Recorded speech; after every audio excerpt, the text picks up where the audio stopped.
Hello everyone, welcome back. In our previous lecture, we explored the basics of vectors.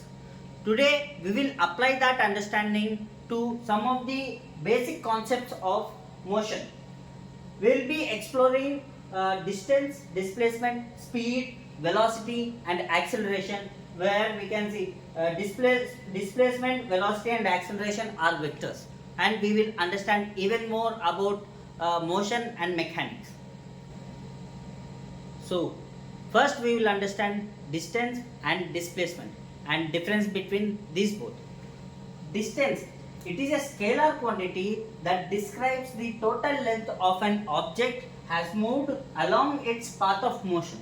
So, look at this definition. First of all, it is saying that it is a scalar quantity and it represents a length, total length, and an object has moved from one point to another point.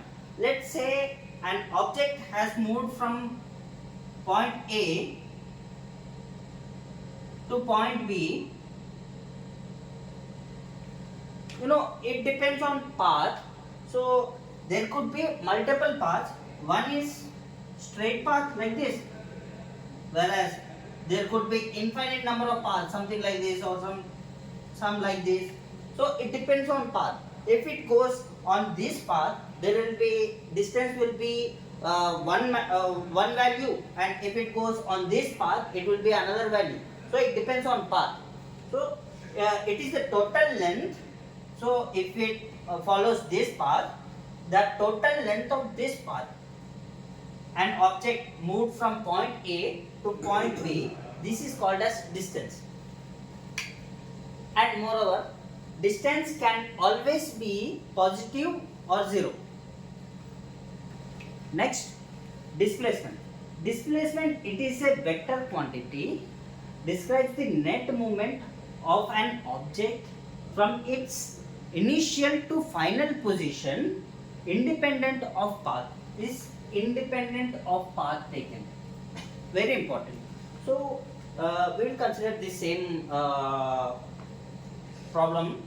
An object has moved from position A to position B. So it is the net movement. It is described using an vector arrow from point A to point B, just straight line with an arrow.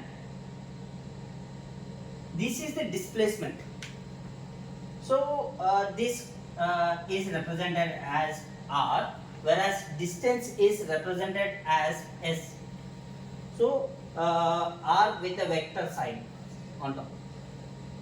So often it is defined as shortest distance between point A, initial point to final point, but this is just the magnitude of displacement.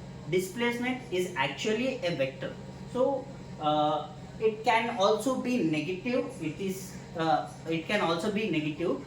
For example, if we see a body is going from point A to point B displaced and coming back to point C, let's say this is our coordinate system, X and Y. So an object has travelled from point A to point B and back to point C. So the net displacement will be this one, whereas the distance is 2AB plus AC. Whereas if you think of the displacement will be just AC.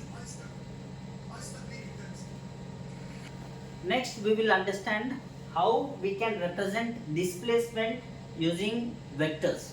So let us imagine this is a coordinate system that I am defining with origin at this location, and let us say an object is moving from point A to point B, from point A to point B, this direction.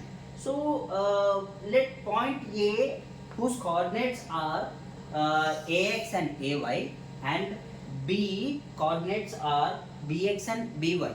So these this vector gives us the position vector of A, and this vector gives us the position of vector of B.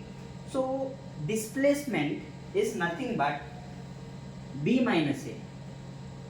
So here in vector form, A vector is equal to Ax I cap plus Ay j cap, and vector B is equal to Bx I cap plus By j cap. Now displacement vector, this is displacement vector D is equal to B minus A, which is equal to nothing but Bx minus Ax I cap plus By minus Ay j cap. Also we can check this our property, vector properties, addition and subtraction. So A plus D is equal to B, just that triangle formula that I have explained you in previous lecture. Also this, if A plus D is equal to B, then we can say B minus A is equal to D. So that will give us our displacement vector. Next we will understand the concepts of speed and velocity. So speed is a scalar quantity that describes how fast an object moves, also defined as distance traveled per unit time. So we often see like when we go on a bicycle or motorcycle, so we will be often describing the speed of a object. So if you are following this path, first path, and this is your initial point and this is your final point. So the average speed that you are traveling through is the total distance S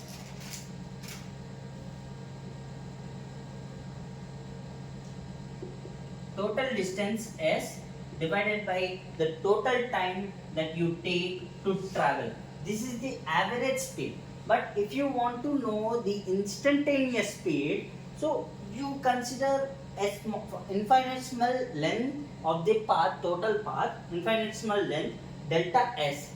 So if you want to know the instantaneous speed,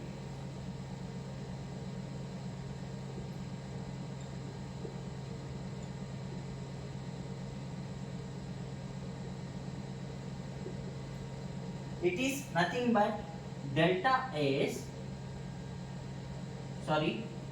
limit tends to limit delta t tends to 0, delta S divided by delta t. So this will be your instantaneous speed. So if at all this is if you want to know it in vector form, it will be nothing but instantaneous velocity. So next we will go to velocity. Velocity is a vector quantity that describes how fast and in which direction that the position of an object changes. Also defined as displacement per unit time. So if you consider the same problem, an object is moving from point A to point B, and the total displacement is r. So the average velocity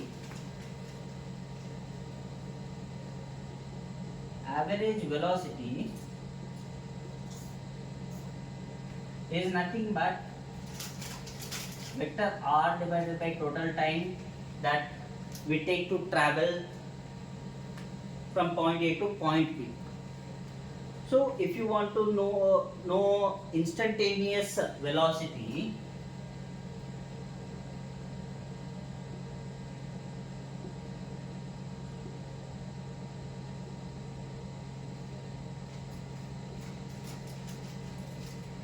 instantaneous velocity is nothing but limit delta t tends to 0 delta r divided by delta t, where delta r is nothing but the infinitesimal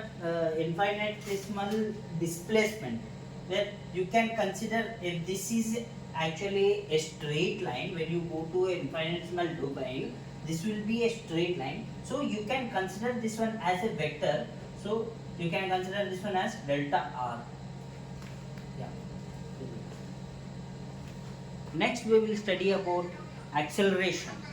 Acceleration is nothing but rate of change of velocity of an object with respect to time. So it is also defined as, in mathematical way, it is defined as limit t delta t tends to 0 delta v divided by delta t. So let's imagine an object is moving from point A to point B. The displacement, let's say it is going in a straight line in this direction, but its speed is continuously increasing. So if you plot velocity time graph,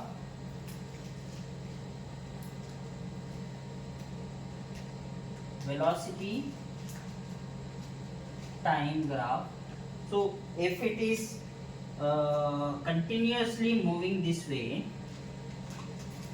then the slope of this line will give us the acceleration.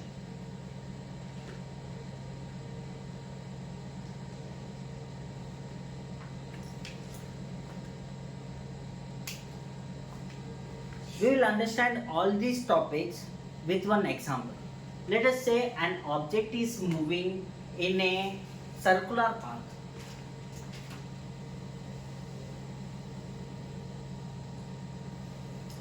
So let's say it is starting in this position A, and let's say for the beginners, let's say it is going to this position in this direction. Then the distance covered from A to B is nothing but pi r.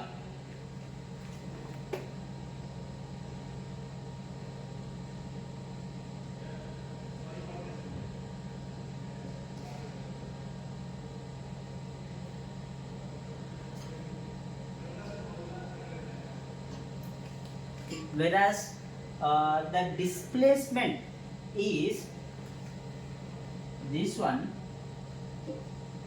Displacement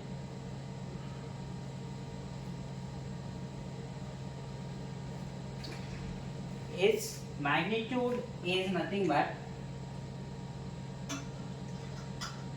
2r. For suppose this body is going all the way around and coming back to point A. So the total distance covered is 2 pi r, whereas the displacement is 0, because its initial and final position both are 0. Both are at A. So that means that the final position, final vector position vector, initial and final both are same, so when you subtract, both gets to 0. Next we will understand speed and velocity.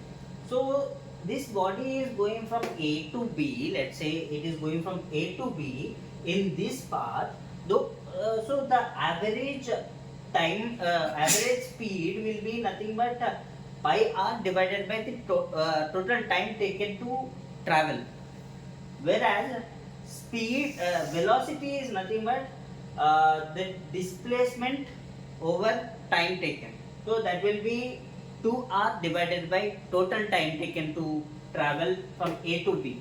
But if you are looking for instantaneous velocity and instantaneous speed, so instantaneously at this point, whatever the speed the body is having, that will be the speed. Instantaneous velocity, whatever the velocity in this point, whatever in this infinitesimal distance, whatever the speed it is having, that will be the velocity, and its direction is not, it will be tangential to this curve. Also acceleration we discussed as the rate of change of velocity, right? So here velocity is continuously changing. Even if the speed is constant, velocity is continuously changing. How? The vector direction is changing. So when the vector direction is changing, there will be acceleration. So this one you can learn more in curvilinear motion. Next lecture we will be discussing about curvilinear motion. So thank you.